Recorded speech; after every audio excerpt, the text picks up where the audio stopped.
After the war, not during the war, but just so. And yet this was the answer.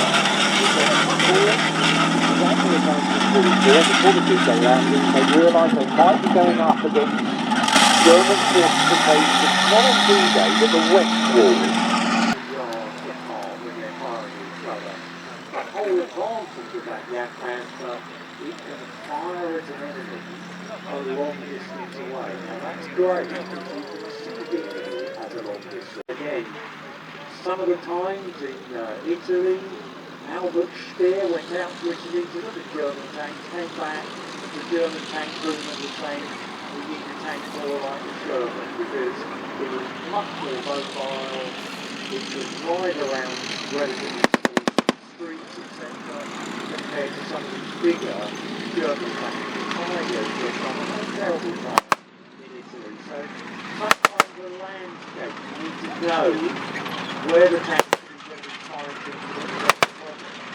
Now on the eastern front, where again the area that is getting timed is much bigger, so it is really fun to get to the advantage.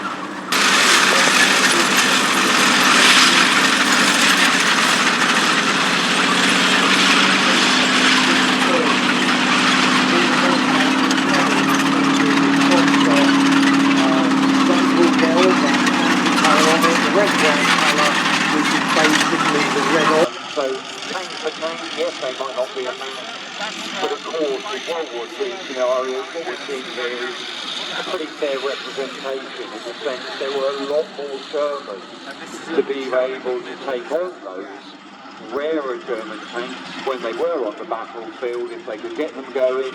And again, the Battle of the Bulge, famous example there, where they have assembled what's left of their German armoured force, they put it together, but quite frankly, it runs out of petrol. It fails to catch the petrol stocks, it can't resupply itself with the Allied air power, and most of the German tanks at the Battle of the Bulge, they're knocked out, not by tanks like the German going past here, they're actually destroyed by their own crew because they have to be abandoned because they run type of vehicles. And the whole family on the top of it, so the larger